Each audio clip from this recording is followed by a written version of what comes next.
It's been a year since South Africa's landmark 2024 general elections, a pivotal moment that shaped the country's political landscape. For the first time since the dawn of democracy, the African National Congress lost its parliamentary majority, marking a fundamental shift in political power and governance in this country. The 2024 elections were notable for delivering the lowest voter turnout in the country's democratic history as well, with only 58% of eligible voters heading to the polls. Today, we take a moment to reflect on the year that followed, the progress made, the challenges encountered, and what lies ahead for South Africa's democratic journey. And to help us unpack this, I'm joined now by Sy Mamabolo, Chief Electoral Officer of the Electoral Commission. A very good afternoon to you, Mr. Mamabolo. Thanks very much for your time. There's a lot of people who hold the view that it was perhaps the most challenging election to manage for the Commission outside of 1994, that is. Was it, as far as you are concerned? No, indeed, Vuyo, it was one of the most difficult elections the country has experienced. Certainly, the Electoral Commission was challenged in a manner never seen before. So, as we reflect on this year, what we are preoccupied with now is to present our report to Parliament. And through Parliament, make an account to the people of South Africa, to openly discuss the areas in which we were significantly challenged, and also give a sense of areas where we felt we were not as challenged. So we are in discussions with the Portfolio Committee on Home Affairs to get a suitable date, which should not be in the too distant future.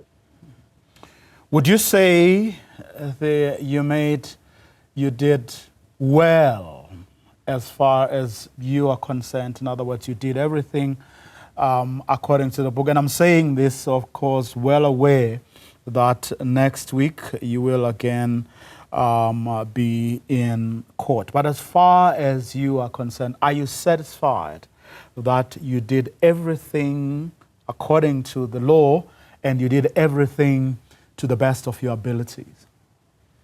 Certainly, we believe that we acted within the law, and that the election that we provided meets the standard expected in the law. Of course, that does not mean there were no intractable challenges. Indeed, there were, and we will be taking Parliament and the South African public about those issues when we table our report on the elections. But we'll also be saying what are the changes that we think are necessary, both legislatively as well as operationally.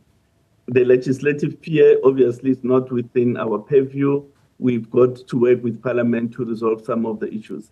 However, the operational sphere is within our purview, and we are continuously engaging currently with colleagues to see how do we resolve the issues of voting station efficiency? How do we resolve the issues of long queues that people had to endure?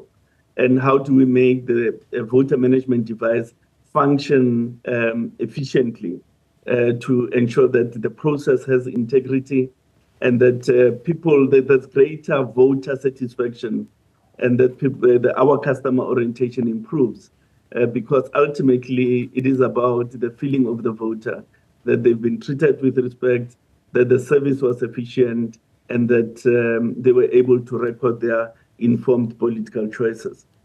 Do you have possible answers to the very questions that you are posing? Yes, indeed. We do. Those that are within our operational sphere, we are modeling certain scenarios. And once we've finalized modeling those scenarios, we will be in discussions with the National Political Liaison Committee.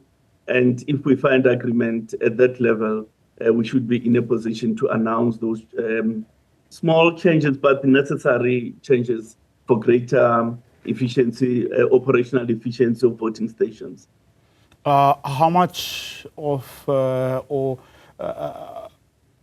do they have anything to do with how much you had access to as the commission versus what you had asked for and what was at some point recommended even?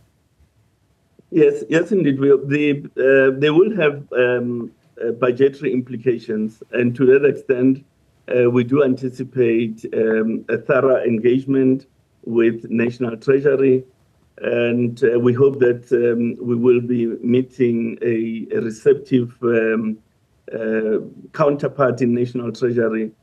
And if they do agree with us, then we'll be in a position to implement what we think are the changes that are necessary. And we say so fully alive to the fiscal realities of the country, that we are experiencing a fiscal difficulty as a country. And we hope that adjustments would be made wherever they could to assist us to implement these changes that are so necessary for greater efficiency of the electoral process.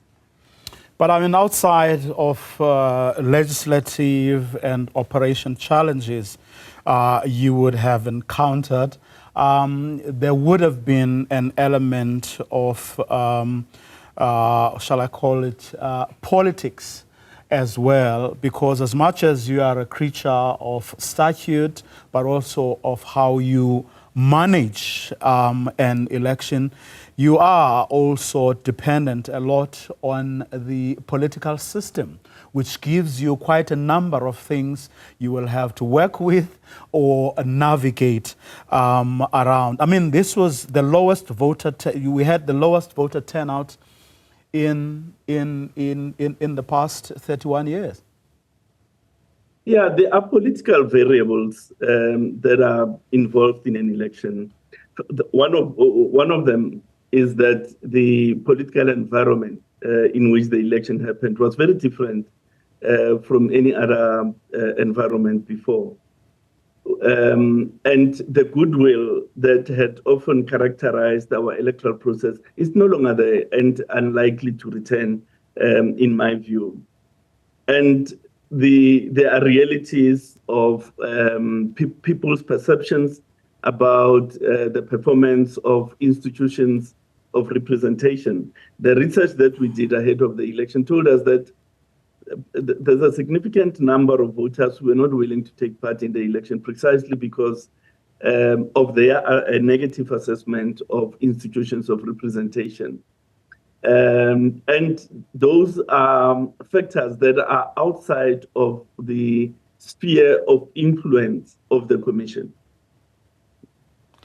Now, would you say, I mean, to what extent do you think they are going to, I mean, those perceptions, real or merely perceptions, as far as you may be concerned, but to what extent do you think they may just fundamentally change, or at the very least influence, how people see yourselves, but more importantly, how people see elections in South Africa generally?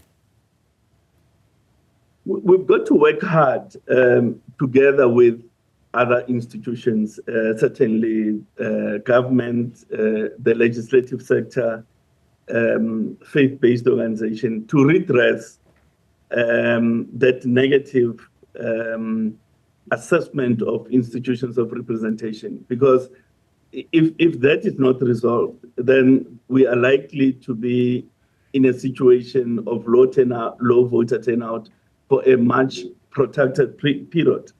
So it does require us to engage more deeply with the South African voting public about their responsibility and their citizenship responsibility to vote. Our failure to do that type of engagement will only mean one thing, and that is even a greater reduction of the current levels of voter participation. Sy Mamabolo, let me thank you very much for your time.